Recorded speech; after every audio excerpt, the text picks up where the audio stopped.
Sandwiches, arguably the most universal food on the planet. But which part of the world makes them the best? Now, obviously this is a mondo question, so we're gonna take the world and chop it up into sections. Then we're gonna choose the most popular sandwiches that have sort of transcended their place of origin to take the limelight on the center world stage. To kick things off, we're gonna start in Europe, specifically Western Europe. So first we're gonna make all these sandwiches, try them, then we're gonna rank them. And the champion is important because it's gonna represent Europe in the final sandwich showdown. Then as a grand finale, we're gonna take components from all the sandwiches that we're gonna make today and fuse them together to create the ultimate European Frankenstein sandwich. Let us begin. To start things off, I could think of no better place than Italy, the country of love, passion, pasta, pizza, it's got it all. An iconic country with iconic food, we love Italy. So maybe you think of a panini or a panino when you think of Italian sandwiches, but the Schiacciata hailing from Florence, Italy has made the people go nuts. So this is a sandwich named after its bread, Schiacciata, I hope I'm pronouncing that right. It's basically a rustic flatbread-ish type vibe that has been served in one way or another since the Roman times. So there's a spot in Florence called All'Antico Venio. It's a famous sandwich shop. I actually had one of my best buddies who lived in Florence for a while tell me about this place. He'd go there like every day. There's a line way out the door. They make some killer sandwiches on the Schiacciata bread. So today we're gonna try to kind of like channel that in and make a version of what they sling at that shop. For the Schiacciata, we gotta start with an artichoke spread with these simple ingredients here, most importantly being these roasted artichokes. But we gotta saute some onions. A little olive oil in the panola. Pinch of kosher.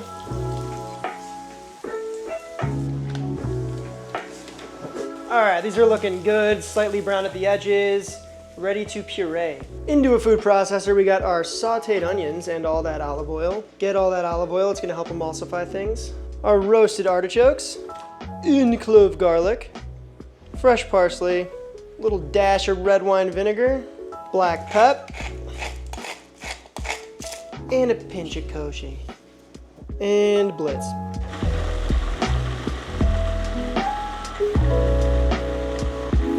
And I'm just gonna emulsify in a little more olive oil.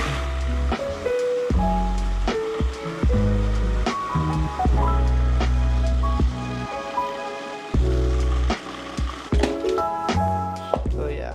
You basically just want like a spreadable artichoke sauce. That's not a sauce, it's a spread, but yeah. The next component of the sandwich is a pecorino cream situation. Pecorino being that delicious sheep's milk cheese, not to be confused with Parmigiano Reggiano, which is cow's milk. This is just a little sharper, a little tangier. I love it. First up, we got some ricotta cheese. This is a whole milk ricotta. A little mayonnaise. It's just gonna make things really rich and addicting. A little more. Now we're gonna grate in some pecorino, a lot of it. Black peppy, and a pinch of kosher for safekeeping. We're just gonna mosh that all together. Oh, I love black pepper and pecorino, that combination, just the smell. Woo! Italian peanut butter. Ew! We gotta talk about the Schiacciata when we're making a Schiacciata. It's the bread. So check this out. Ooh, look at this beauty. Wow. Wow. Still got the oil on it. That's why the bag is soaked. Love that. So this is the Schiacciata here. It's the, as you can see, it's a flatbread situation here. So we're gonna cut this in half eventually, but I wanted to talk about it because this is the special bread that makes the sandwich so unique. It's not focaccia, it's a little thinner, but it is an open crumb. It's soft, and it's gonna be really perfect for our sandwich. As you can see, this thing is massive, and I took it out of a bag. I did not make this. I picked this up from our homies over at Masa in Elmwood Park. It's a heavily Italian-American neighborhood here in Chicago. They do a great job, and I'm really excited to have this. So yeah. On to the next one. Next up is another heavy hitter on the culinary world stage, France. Oui. Home to great wine, frog legs, skinny cigarettes, museums, beautiful people. France has got it all.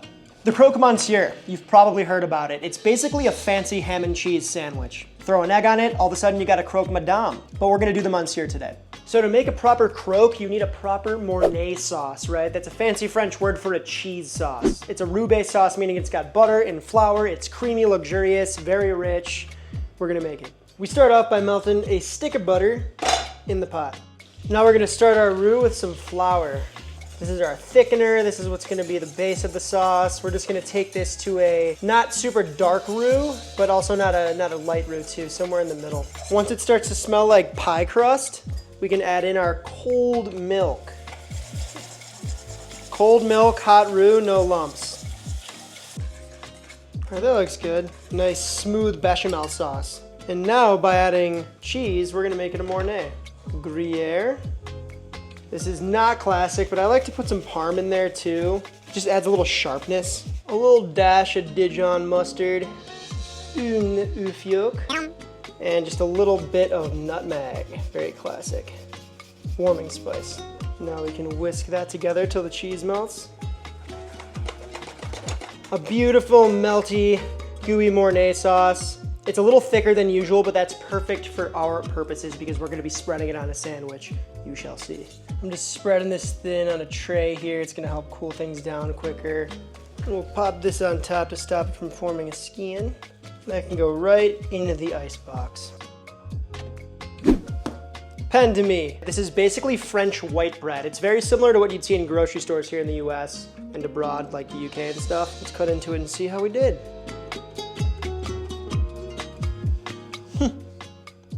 Precisely. Very tight crumb structure, super white. Not the most like flavorful compared to a sourdough or something, but for this sandwich, it's exactly what you want. We're just gonna spread some delicious tempered butter right on top there. Just a thin, thin, thin layer. And these can go in the toaster oven just until they kind of brown off a little bit.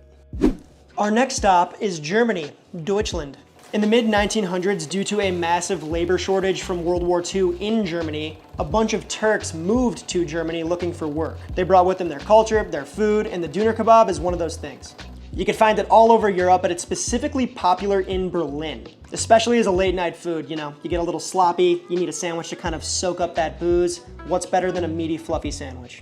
Maybe an ibuprofen and some water, but here we are. All right, so for a proper Berlin-style Doner Kebab, we need proper meat. All right, so check this out. This is a lamb and beef shawarma Euro-style loaf. This is a really cool technique. I actually got a full recipe for this on my website here. We use transglutaminase, which is meat glue, and a couple other things to make this loaf beautiful. So all we gotta do is stick it on the spit, like so. Now we just gotta pop this in a 300-degree oven, 30, 45 minutes. Just watch it until it's finished. Then we're gonna slice it and have a blast. More on that soon. Our Doner Kebab needs a couple sauces. The first of which is this spicy red guy. This is just a mixture of sambal, harissa, and ketchup. Just kind of 1 to 1 to 1, all mixed up. Good, great, got it. The next sauce we need is a creamy, cooling yogurt vibe. So on the My Name is Andong YouTube channel, he goes into a super deep dive on Doner Kebab, right? He makes everything from scratch, and I really dug his version of the sauce, so we're gonna do a riff on that right now. Into a bowl, we got some whole milk gurt, some nice yogurt, a bump of mayonnaise, not too much. That's like a kebab shop trick. A lot of the times when you get tzatziki here in the States or even abroad, it seems, they put mayonnaise in the sauce. A little tahini. Kind of mixing two sauces together here, which is interesting. That's why I like it.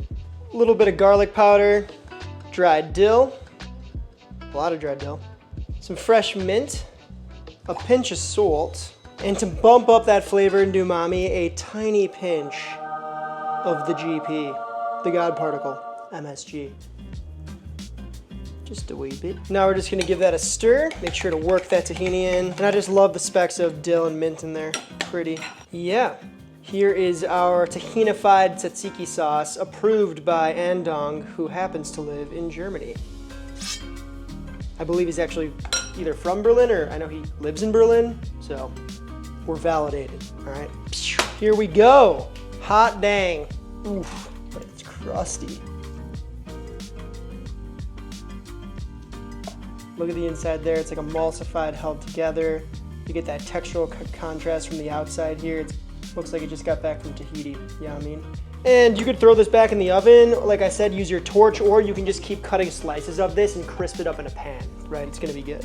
The last thing we gotta talk about for the Doner Kebab are the accoutrements in the bread. So first we got some shredded lettuce, some red leaf cabbage, some red onion, cucumbers, and dill pickles. Then this is really important. This is actually called Turkish pide bread, P-I-D-E, if I'm mispronouncing that. This is what you'll classically see used in Berlin and elsewhere doner shops. Kind of like a sesame loaf that's enriched oh so slightly. It's gonna be really soft, really supple. You cut into it and you make a beautiful doner kebab. That is precisely what we shall do when it is time to build. On to the next one. Let's pull up to Spain, España. Known for its flamenco dancing, architecture, rich medieval history, tapas. Spain's got a lot of cool stuff going on. The Bocadillo is Spain's sandwich. It kind of wraps up Spain's culinary philosophy, right? It's simple, it uses high quality ingredients, and it showcases regional flavors, right? Depending on where you get a Bocadillo, it's gonna be different. The sandwich was fully adopted by the Spanish working class as a quick fix on the go for workers, for busy people in general, for kids, all of the above. It's affordable and it's delicious. Now, when I was abroad, I noticed something. This sandwich is always very simple, right? Sometimes you're only gonna see like 2 ingredients on this thing. Other times there's a lot more going on. But going back to that Spanish cooking philosophy on simplicity, we're gonna keep things straightforward. Slicing it right down the middle. Oh yeah. And these fermentation holes are gonna act as almost like a grater for our garlic, but more on that when we actually build the sandwich. So the only thing we gotta do now is grate these tomatoes, and then we're pretty much ready to build, almost, not quite. Very Spanish technique here, grating the tomatoes for that pulp and the juices. So the Bocadillo is, it's one of those things that it's so popular and famous, it's kind of served all over Europe. Kind of like all these sandwiches are, honestly. Ooh, beautiful tomato pulp. And that's going to flavor our bread, kind of soak into it. So the other ingredients for the sandwich is this cheese and this ham. This is Serrano ham. It is a delicious, cured, very, very thinly sliced Spanish pork product. Not to be confused with Iberico ham, which is a little sharper, a little more complex. There's a whole DOP system that ensures that it's of high quality and that it's made a certain way. It tends to be more expensive and aged for a very long time. This is sort of like an everyman's Spanish ham. It's special and it's delicious and it's buttery and not too sharp. You can really taste it nicely in the sandwich. None of these ingredients really overpower each other, which is nice. Including this cheese here. This is a Manchego cheese. It's a semi-soft cheese. It's mild, and it's actually one of my favorites just to snack on. Probably one of the most popular Spanish cheeses you're gonna find. You can probably get this at like any grocery store. All right, we're going back to France. If the Bocadillo is Spain's simple sandwich, France's answer to that has gotta be the Jambon-Beurre, or ham and butter, if you will. So the invention of the steam oven sometime in the 1800s led to the creation of the baguette. Nobody knows who invented the sandwich or when it was invented, but it's believed to become popular sometime around the time the steam oven was invented. And if you've never thought to use butter as a condiment on a cold cut sandwich, then let this be a lesson. Butter's pretty much always a good idea, but you already knew that. The Jambon-Beurre starts with the baguette. Now, there's not a lot of stuff on this sandwich, right? So it's important that you use the highest quality ingredients you can get for it. Great butter, great ham, great bread. So when I was in France, I noticed that the shops would kind of cut it in this little U right up there, go all the way down the loaf. This is kind of a long boy. And kind of slice like that, like a little boat almost. Look at that. I mean, this is a beautiful baguette. You can see all that fermentation on the outside, the beautiful holes on there, which will catch all that butter. Yeah. So traditionally, the Jambon-Beurre is just that, ham and butter. But when I was in France, they also offered other things too. It's still quite simple though. So right here, we got some Dijon mustard and some little mini French pickies, right? These are called cornichons. Really nice, little sharp, acidic pieces of pickle. And the last thing is this, Comté cheese. Stanky. Now, we're not melting this today, but it's a great melter. This is mild, it's buttery, it's an amazing cheese, and it's great on a Jambon-Beurre. So technically, is this a jambon fromage? You tell me. But basically, I'm just gonna grate some little beautiful slices off. Not grate, slice. What do you call this? Peel. Peel. I'm gonna peel some little slices off. Jesus. But look at these cute little slices here. With a little Y peeler, that's a great little tip. But yeah. That's literally all you do. All right, so we got all the components to all 5 sandwiches locked and loaded. I think it's TTB. Time to build. All right, the big old Italian boy. That's what we're talking about. Light, airy, crispy on the outside. All right, so we're just gonna cut right down the middle. If you want, you could cut the crust off, but I was always one of those weird kids who liked crust on my PB&J. Look how beautiful this crumb is. I love everything about it. The crispy outside, the silky inside. I mean, oh, this thing's gonna be awesome. We're gonna glob on some of that pecorino cream and some of that artichoke spread. Nice healthy amounts. Go ahead and spread that edge to edge. They're very quick about this at the shops because they sell like thousands of these a day. Now we're gonna lay on the salami. In Florence, they use a salami variety called sbriciolona, which is a very soft, delicious, almost like buttery, melty salami. It's actually kind of hard to come by here in the States, so I'm using something pretty similar. The last thing is to top it off with some spicy eggplant. I just fried these off in some olive oil. Now we just top the whole thing off. And of course I built it upside down. Boom. Look at that. Loaded with salami through and through. Both spreads, the eggplant, the amazing crispy soft bread. Come on. Now at the shop, they wrap this up in some paper and just kind of hand it off to you, but again, I gotta see a cross section. I can't be left hanging. Creamy meat bomb. Let's go.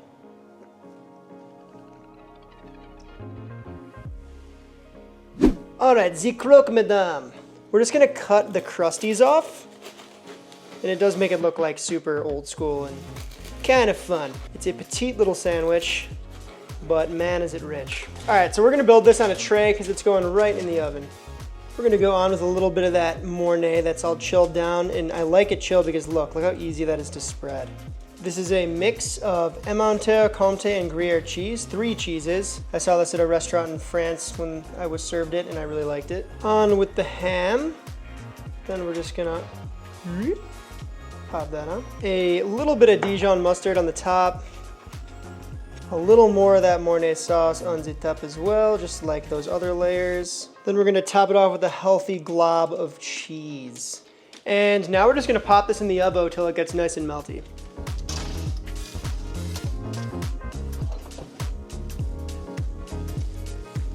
Look at those bubblitos. Such a dainty, cute little bubbler. Pull this thing. Beautiful. Cheesy beauty. Just gotta cut down the middle. Now, usually they eat this with a fork and knife, but again, the cross. We live for the cross. She's cute. Turkish pide bread. Not pita bread, pide bread. Homemade. What this looks like. Nice. Super soft and supple. And put it in my horribly made janky little doner kebab holder. Open that up. And we're just gonna build in here.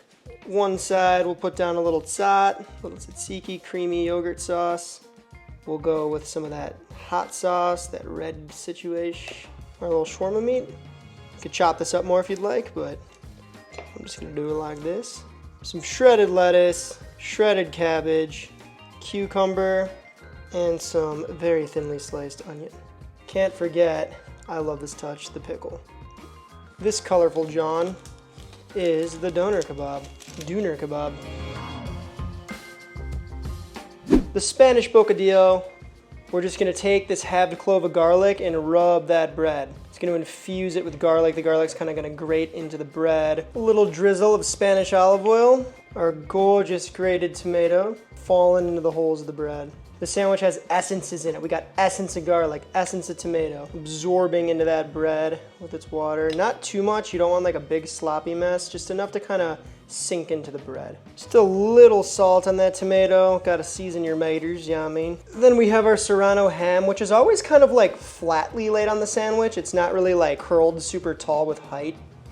Last thing, just some wonderful Manchego cheese. And it really is that simple, the Spanish bocadillo. Let's slice into it. I'll say it again, no frills, but the beauty is in the simplicity with the bocadillo.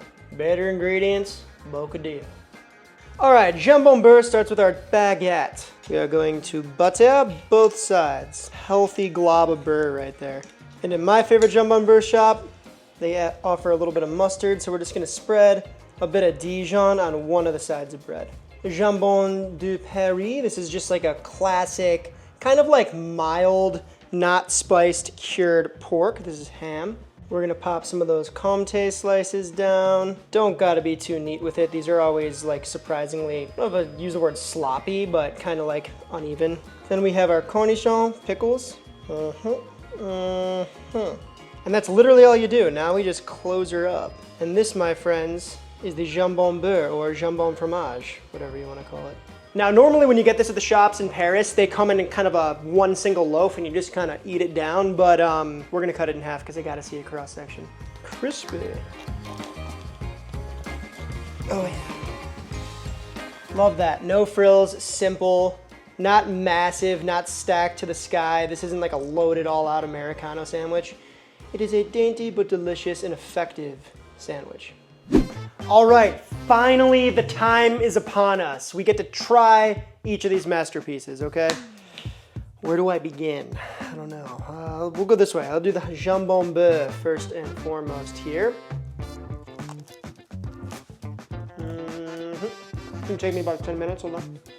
The thing about any sandwich on a baguette like this, it's crusty. It might scrape the roof of your mouth a little bit, but that's kind of by nature of the baguette. I don't think that's something that is really hated in this sandwich. It makes it very chewy, and it takes a while to eat one of these things too, so you really get to savor it, right? Which is good for me because I'm a garbage person and shovel food in my mouth. Classic flavors. Like I said, butter is a condiment. Magnifique. Moving down the line, the Doner Kebab. It's kind of like a shawarma, right? It's the cousin of a shawarma, the Doner Kebab. Crunchy vegetables, bright, great meat, the sauces. I love the spice. It's good. It's good stuff. All right, down the line, we got the Bocadillo, Spain's finest. You really get that tomato coming through with the garlic, just a little hint of garlic. The Manchego cheese, one of my favorite cheeses. With that ham, I mean, this is a great sandwich. And there are so many different kinds of Bocadillo too, you know. One of the coolest ones I saw was like a Spanish omelet, a Spanish tortilla, like in the Bocadillo itself. Really nice. Okay, the Italiano. The Faux Fabulosa, or Fabuloso, as they call it at the shop in Italy.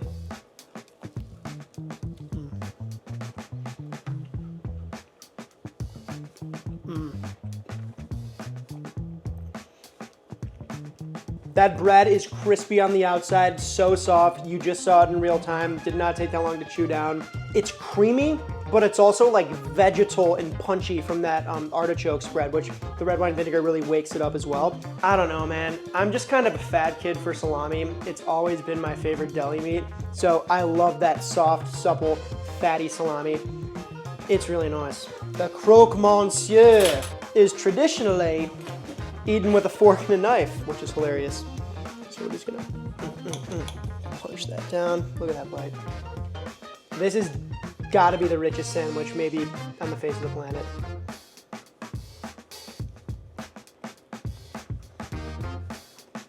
The cheese is gooey and rich, but also sharp, which I like. Ham and cheese is a classic combo. There's a reason why it's popular all over the world. The croque madame with an egg on it was one of my first introductions to French food when I was a little kid, and it's something that I would always get when I'd go to like a French restaurant with my mom, who loves French food. Yeah, that's nostalgic for me. It's also really tasty.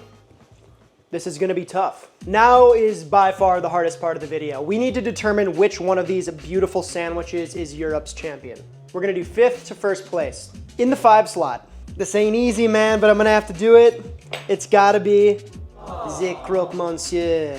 It really doesn't help they eat it with a fork and a knife. To me, that just kind of takes away a lot of sandwich points and defeats the purpose of it. I gotta tell you, I had one of these sitting in this beautiful street with my fiancé in Bordeaux, and I was against ordering it because we'd have it in the States so many times, but it was like so good and like almost like magical eating it when I was there. But on this board, man, there's a lot of heavy hitters, and this has gotta be 5. In 4th place, it's gonna have to be the Doner Kebab. If I had one of these fresh from a kebab stand somewhere in Europe late night, it would probably be number 1. But right now on the board, in this very moment, there's something, the bread is a little too soft for my liking. I don't know. I probably just prefer like a shawarma, like a lavash bread situation to this pide bread. You know, it's still great, and I'm gonna happily eat this probably at some point over the next 2 days. So, Doner Kebab, 4th place. We're on the podium. 3rd, 2nd, and 1st place. We need to decide this. So, the bronze. This is the closest thing ever, but it's gonna have to be the Bocadillo. The cool thing about this is the Bocadillo, there are so many different flavors. If I were to make a different kind, maybe it would take a different stance on this podium here, but for now, this version, amazing, beautiful. 3rd place, the bronze. That's respectable, the Bocadillo. Okay, we gotta do it. The silver and the gold. In 2nd place, the silver. It's gonna have to be the Jambon-Beurre. Okay, hold on. I love this sandwich. It's one of my favorite of all time. I have a whole video. It's basically a love letter to this sandwich. I love the chew from the baguette. The ham, the butter is a condiment, amazing. I don't know why we don't do that more here in the States. It's very surprising, actually. I feel like we're butter people here in the US. The Comté, the pickles, I mean, this thing is elite. But compared to that, I just couldn't really I couldn't do it. I couldn't do it. Jambon-Beurre, 2nd place. Which means in 1st place, the gold, the victor, the champion of European sandwiches, the Schiacciata. Woo! Give it up for your championa. That's a word. Salami, soft, fatty, amazing, salty, but it's tamed down by this insanely unctuous, creamy pecorino, mixed mayonnaise vibe.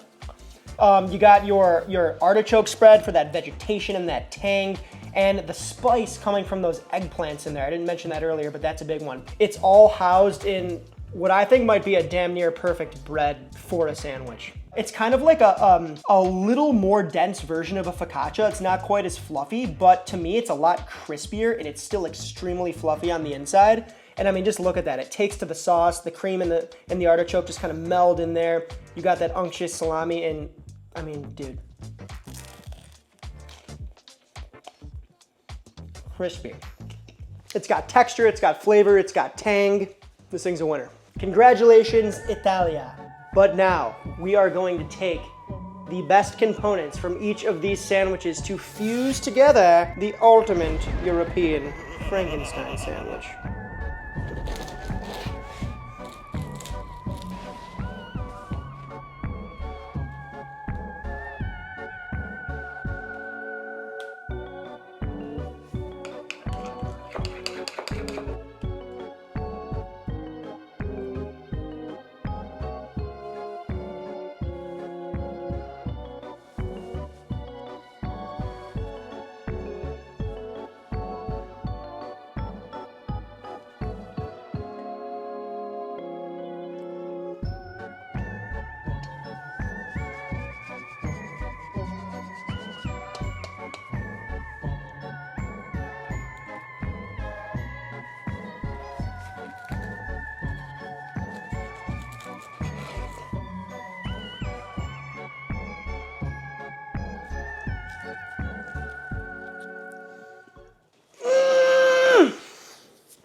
Now I know Europe is full of amazing sandwiches from different countries. There's no way I could fit all of them in this video. So let me know in the comments below what your favorite European sandwich is. Also remember, I'm just one guy. If you have a different opinion on the order of the sandwiches we made today, who should have won? Let us know in the comments. Did I do a good job? Did I blow it and bring shame to my family and entire bloodline?